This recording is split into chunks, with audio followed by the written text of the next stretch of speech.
Olá pessoal, meu nome é Ives Fernando e nós hoje iremos ter mais uma aula de ciências. Uma aula de ciências que vai falar sobre temperatura e suas unidades de medida.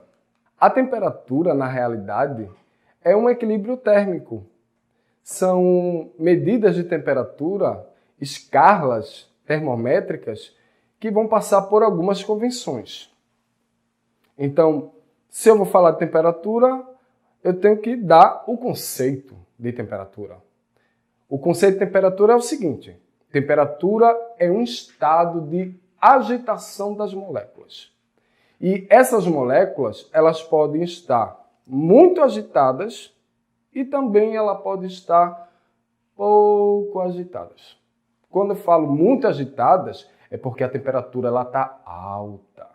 Mas se eu falar que a temperatura está baixa, isso quer dizer que a agitação das moléculas ela está baixa. Ou seja, moléculas pouco agitadas, temperatura baixa. Moléculas muito agitadas, temperatura alta.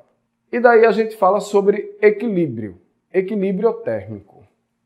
Quando se fala de equilíbrio térmico, você começa a imaginar que algo tem que estar igual a outra coisa. Então, quando se fala de equilíbrio térmico e está se falando de equilíbrio de temperatura, ele vai ocorrer quando dois ou mais corpos estão sobre temperaturas iguais, ou seja, em equilíbrio.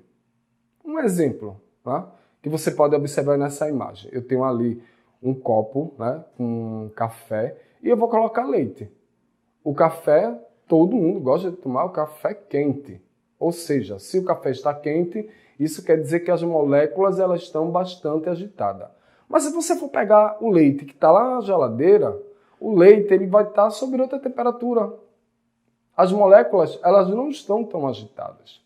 Então, o que é que vai acontecer? O que acontece é que quem tem maior temperatura, né? E quando se fala temperatura, a gente fala sobre o calor. O que tem maior calor vai passar esse calor para que tem menos calor. E daí eles vão entrar em um equilíbrio. Então, se o café está muito quente, botou ali um pouquinho de leite, veja aí que a temperatura já vai diminuir e você não vai queimar a sua linguinha e a sua boca. Bora falar sobre medida de temperatura? A temperatura ela vai ser medida por um objeto, que vai ser chamado de termômetro. Em geral, os termômetros mais comuns são os de mercúrio, mas também pode existir outros tipos de termômetros, como os digitais, como nessa imagem que você pode observar. A escala termométrica ela vai ser baseada em dois pontos, onde há temperatura constantes, como a fusão do gelo e a ebulição da água sob pressão normal, que são os pontos fixos, convencionais. Aí você pode me perguntar, peraí, professor, fusão? Ebulição? Fusão, gente, é quando eu tenho ali a água que está no estado líquido e ela vai passar para o estado sólido, no caso do gelo.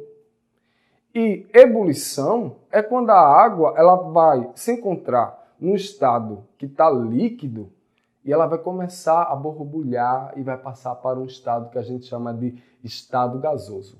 E daí a fusão, né, do gelo, né, eu posso dizer que é igual ao ponto do gelo, e tenho aí a ebulição da água, que é o ponto de vapor. Já que eu falei para vocês sobre temperatura, bora falar sobre as escalas, onde você vai, na realidade, corresponder a um conjunto de valores numéricos. E onde cada valor vai estar associado a uma temperatura. Então, da escala, aqui no Brasil, como eu falei para vocês, tem a escala Celsius, mas eu tenho a escala Fahrenheit, eu tenho a escala Kelvin, e que cada uma vai apresentar um ponto de fusão e um ponto de ebulição. Vejam só que imagem linda, né? Falando aí da escala termométrica, e de quem foi os idealizadores. Veja aí a imagem de Celsius, de Fahrenheit e de Kelvin. São bem bonitinhos, né? Eles não são bonitinhos, mas a imagem está aí. Na escala termométrica, a gente pode observar a questão do ponto de fusão e do ponto de ebulição em relação a Fahrenheit, em relação a Celsius e em relação a Kelvin. Quando se fala do Celsius, o ponto de fusão é 0 grau Celsius. Em Fahrenheit vai ser 32. Já na Kelvin vai ser 273. Quando se vai falar do ponto de ebulição, na escala Celsius, a gente tem 100 graus Celsius. Na escala Fahrenheit, a gente vai ter 212. E na escala Kelvin, a gente já tem um número diferente, 373,16 Kelvin. Então, quando se fala de escala, cada escala vai ter uma letra que vai ser representada. Por exemplo, se eu estou falando de Fahrenheit, a letra que é representada é o F. Se eu estou falando da escala Celsius, a letra que é representada é a letra C. E se eu estou falando da escala Kelvin, a letra que a gente pode representar vai ser a letra K. Quando se fala de escala termométrica, né, e se vai falar da escala Celsius, ela vai ser dividida. Ela vai ser dividida em 100 partes, indo do 0 a 100, sendo que cada parte corresponde a 1 grau Celsius. A escala Kelvin, assim como a Celsius, ela é dividida em 100 partes, porém, vai se iniciar, né, no caso da escala Kelvin, no 273 e vai até a 373. Cada unidade corresponde aí em Kelvin, a 1 Kelvin na realidade. Já a escala Fahrenheit, ela vai ser dividida em 180 partes, que é completamente diferente da Celsius, né, e da Kelvin. Ela vai ser dividida em 180 partes iguais, no intervalo que vai de 32 a 212. Cada uma dessas divisões corresponde a 1 grau Fahrenheit. Esse tipo de escala ele é mais comum em países onde a língua ela é inglesa. Bora ver algumas conversões de temperatura? Como assim? Conversões de temperatura. Conversões de temperatura são transformações, onde você vai pegar uma temperatura que está em Celsius e vai transformá-la em temperatura Fahrenheit. E essa conversão ela vai ser feita através de expressão. Observe essa imagem, onde eu tenho aí Tc, que vai corresponder à temperatura Celsius, menos 0. Embaixo eu tenho 100, menos 0. Eu tenho ali o sinal da igualdade. Do outro lado da sentença, eu tenho TF, que corresponde à temperatura Fahrenheit, menos 32, né? E embaixo, que simboliza aí uma divisão, a gente tem 212 menos 32. Para o outro lado, proporcionalmente, eu tenho a temperatura Kelvin, né? Temperatura Kelvin, que você pode observar na imagem, TK menos 273 sobre, né, que é uma proporção, 373 menos 273.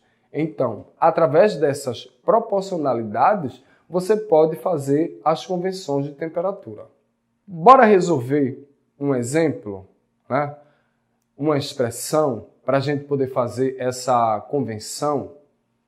Nessa imagem você vê a temperatura Celsius, tá certo? Ali embaixo corresponde a 5 graus Celsius. Eu tenho a temperatura Fahrenheit, menos 32. Embaixo eu tenho 9. E eu tenho a temperatura Kelvin, menos 273. Embaixo eu tenho 5. Vamos prosseguir? Deste modo, basta que haja a substituição dos valores para que a equação ela seja resolvida. Sempre haverá apenas um valor a ser reconhecido. Bora continuar nossa aula agora falando sobre propagação de calor. Toda vez que quando se fala de propagação de calor, a gente está falando sobre processos de transferência de calor. Veja só que imagem bonita. Linda essa imagem, né?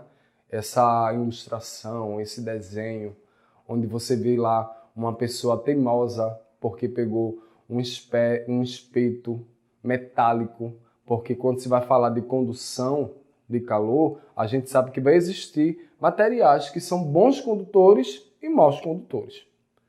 Se o material ele é metálico, ele é um bom condutor. Se ele é de madeira, não é que ele não seja um bom condutor, ele é um mau condutor. Mas nesse caso, ele na sua teimosia, ele pegou ali um espeto metálico e foi lá no churrasco, ó, e acabou se queimando pela condução do calor, né? Quando a gente fala de convecção, já é bem diferente, né? A convecção, você vê aí a geladeira, né? O que é que acontece? Na convecção, o que é de maior temperatura tem a tendência de subir, né? E o que é de menor temperatura tem a tendência de descer. E nisso, quando se vai falar de geladeira, eu estou falando sobre gases. Eu posso falar de geladeira ou eu posso falar sobre ar-condicionado. Você já viu o pai de vocês, na casa de vocês, colocar o ar-condicionado embaixo? Não, ele vai colocar em cima. Por quê? Aquele gás que está ali saindo, resfriado, ele vai ter a tendência de descer até chegar pertinho de você. Os aquecedores é que são colocados embaixo, porque o ar quente ele tem a tendência de subir. Então, esse tipo de transferência de calor a gente chama de convecção. Já a questão de radiação térmica, a gente vai falar do Sol. Então, nessa imagem, dá para você ver que eu tenho uma pessoa que está com uma camisa branca e tem outra pessoa que está com uma camisa preta. Veja que a pessoa que está ali com a camisa branca, ela está super de boa, está bem tranquila, né? Por que isso está acontecendo? E a pessoa que está com a camisa escura, ela não está tão tranquila. Observe que ela está suando, né? Ela não está muito bem. Isso acontece porque as cores que são escuras, ela tem uma facilidade de absorver essa radiação do sol. Então, se tu vai sair na rua, escolhe lá uma roupa clara para que você não sinta tanto calor. Porque se você for escolher uma roupa, né, uma camisa de uma cor escura, pode observar que vai esquentar e você vai passar mal um bocado. Então, esse tipo de transferência de calor a gente chama de radiação térmica. Bora continuar falando aí sobre propagação de calor. Eu acredito que na sua casa, quando você está cozinhando, né, e de repente você vai fazer uma papa, uma sopa ou um feijão, você escolhe uma colher de metal, né, e de repente você está ali, ó, mexendo, quando você vê, começa a esquentar, você faz ai, ai, ai, ai, ai, ai, ai, ai, ai. Porque o que foi que aconteceu? Tá? A propagação de calor, a condução.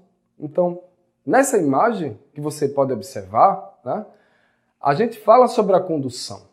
Que a condução, na realidade, é a transferência de energia de partículas que são mais energéticas para partículas menos energéticas por contato direto. Tem que existir um contato. Você tem que estar lá com o contato. Necessita obrigatoriamente de um meio material, né, para que esse calor ele possa se propagar. E aí a gente chama isso de características, né, de meios que são estacionários. Então, olha só a imagem. Veja como essa pessoa está sofrendo porque ela deve ter escolhido um material metálico para poder fazer ali o seu churrasco. Então ela está lá, ai, ai, ai, ai, ai, ai, ai, ai. Por quê? Aconteceu o quê? Um contato direto. Esse contato direto, o calor passou pela condução e essa pessoa sentiu esse calor bem forte e acabou queimando a mão. Então, em casa, quando vocês forem, né, para a cozinha, né, cozinharem alguma coisa, chega ali, ó, no armário, não vá escolher a colher metálica, não.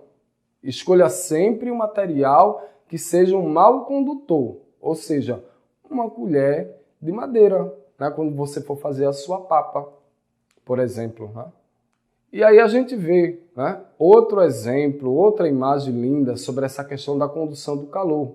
Veja aí que eu tenho uma vela, que a vela ela está ali acesa, e observe só as cores. Eu tenho ali a cor verde, eu tenho ali a cor vermelha. Então, a cor vermelha quer dizer o quê? Quer dizer que o calor, né, ele está sendo passado por condução. Está acontecendo ali uma transferência. Ok? Vamos prosseguir? Quando se fala de propagação de calor, a gente está falando da transmissão de calor, que pode ocorrer, né, de partícula a partícula, somente através da agitação das moléculas e do choque entre elas do meio. E agora a gente vai para a convecção. Se eu falo de convecção, vai ser uma transmissão através da agitação molecular e do movimento do próprio meio ou de parte deste meio. Movimento de partículas mais energéticas por entre partículas menos energéticas. É o transporte do calor típico dos meios fluidos. Então, se eu falo de convecção, eu estou falando dos meios fluidos. Aí você pergunta, o que são meios fluidos? São meios líquidos. Observe aí a imagem dessa panela, né, da convecção, onde eu tenho uma panela que está sendo aquecida, que é um meio fluido, meio líquido, e as moléculas, de acordo com, lógico, né, com a condução do calor. Primeiro tem a questão do contato, né?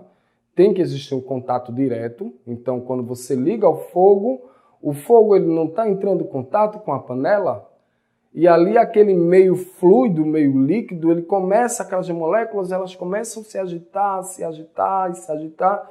E quanto mais for se agitando, a gente lembra ali da escala Celsius, que a temperatura ela vai aumentar, aumentar, aumentar, até sair do estado líquido para o estado gasoso, através da evaporação, através do ponto ali de ebulição. Mais um pouco sobre convecção, né? A convecção natural e a convecção que ela é forçada. Na convecção natural ou livre, o escoamento do fluido ele é induzido por forças de empuxo, que vêm de diferentes densidades, que são causadas por variação de temperatura do fluido. Então eu tenho transporte aí natural desses fluidos. Na convecção natural e forçada, né, a gente vê que é um fluido que é forçado a circular sobre a superfície, né? Meios externos, como uma bomba, um ventilador, ventos atmosféricos, ou se não, uma mulher quando ela vai no salão de beleza e o cabeleireiro ou a cabeleireira, ela está ali utilizando o secador, né? E ela está utilizando um transporte forçado de fluidos. Está fazendo com que aquele cabelo que está ali, ó, molhadinho, ele evapore, ele seque. Então, essa convecção é uma convecção que ela é forçada. Na propagação de calor, né, a refrigeração dos alimentos em refrigeradores domésticos, assim como o aquecimento da água em uma chaleira, acontece sempre por correntes de convecções, como você pode observar aí nessa imagem. Se fala de corrente de convecções, eu estou falando sobre movimentos circulatórios. Se eu estou falando de movimentos circulatórios, eu estou falando das moléculas. Se as moléculas elas estão mais agitadas, qual é a tendência que ela tem? A tendência, ó, de descer ou de subir? A tendência é de subir. Se as moléculas elas estão menos agitadas, a sua tendência é de descer. Então a gente vê aí a imagem, né, do congelador. Observe que ali do congelador tem a setazinha que está descendo, porque as moléculas elas estão menos agitadas. E lá embaixo não. As moléculas elas já estão mais agitadas e já está subindo. Numa panela de pressão não. Numa panela de pressão as moléculas elas vão estar ali em movimento circulatório também. E cada vez que se passa ali a sua superfície de contato, ela vai se agitar mais e a gente tem aí as correntes de convecção. Falando ainda sobre a propagação de calor. A gente falou sobre condução e falou sobre convecção. Bora falar sobre irradiação? Irradiação ou radiação térmica.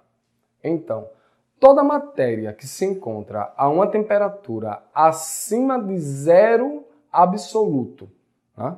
0 Kelvin ou 0 graus Celsius, né? Irradia uma energia térmica. Não necessita de meio natural para ocorrer, pois a energia ela vai ser transportada por meio de ondas eletromagnéticas. É mais eficiente e ocorre no vácuo. Essa propagação de calor, quando se fala das ondas eletromagnéticas, que a gente pode observar na imagem, né? Elas não precisam desse meio para se propagar, né? As ondas eletromagnéticas elas podem se propagar no vácuo. A radiação térmica também pode se propagar no vácuo. Daí a gente tem também a radiação solar, né? Que nessa imagem que você pode observar muito bem, que é uma coisa que a gente não está podendo fazer nesse momento, é de ir para uma praia, pegar aquele banho de sol, que é tão gostoso, né?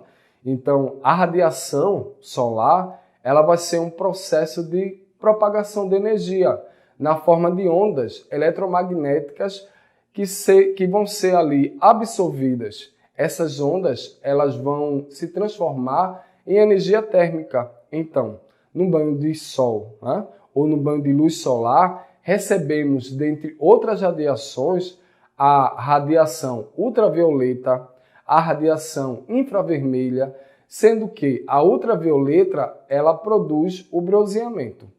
Isso não quer dizer que a energia que está sendo irradiada pelo Sol, ela se concentra toda no nosso planeta.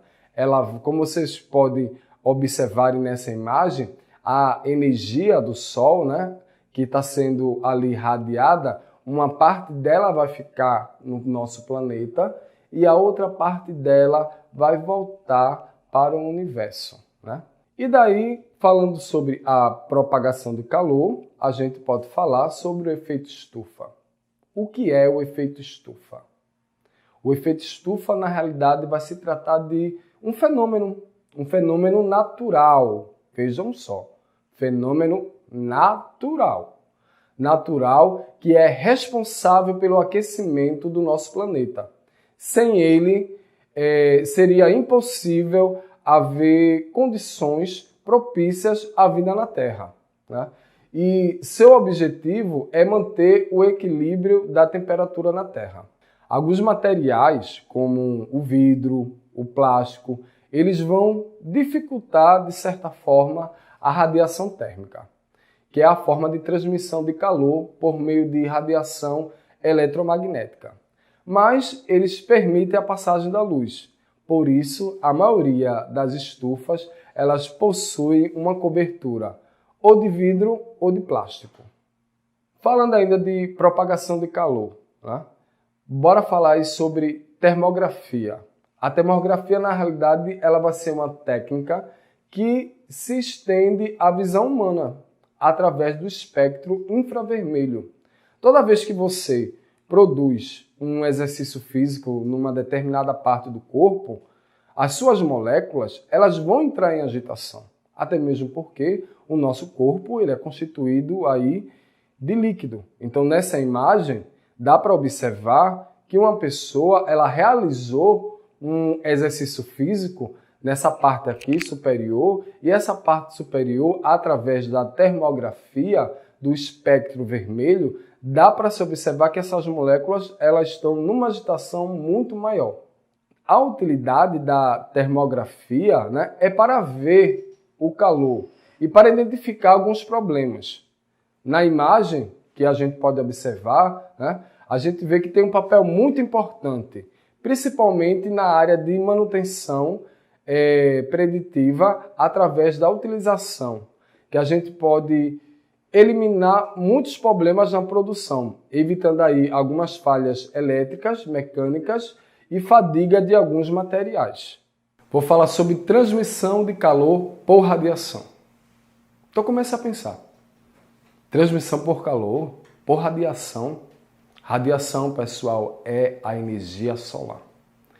E daí a gente vai para a lei dos intercâmbios, onde todo bom absorvedor é um bom emissor de radiação térmica e todo bom refletor é um mau emissor de radiação térmica. Aí você pode perguntar, sim, e o que é um absorvedor? É algo que vai absorver. E o emissor, na realidade, né, que é de radiação térmica, ele vai absorver essa radiação térmica. E o outro, ele na realidade, um bom refletor, né, dessa radiação. Lembra daquele exemplo, né, daquela imagem que eu passei para vocês, onde tinha dois rapazes, onde um estava com uma camisa de cor clara e o outro estava com a camisa de cor escura? Isso não quer dizer, né, pela lei dos intercâmbios, que eles não vão absorver a luz do Sol, a radiação do Sol. Só que os corpos, quando eles são mais escuros, eles são melhores absorvedores. Ele vai absorver com a maior facilidade.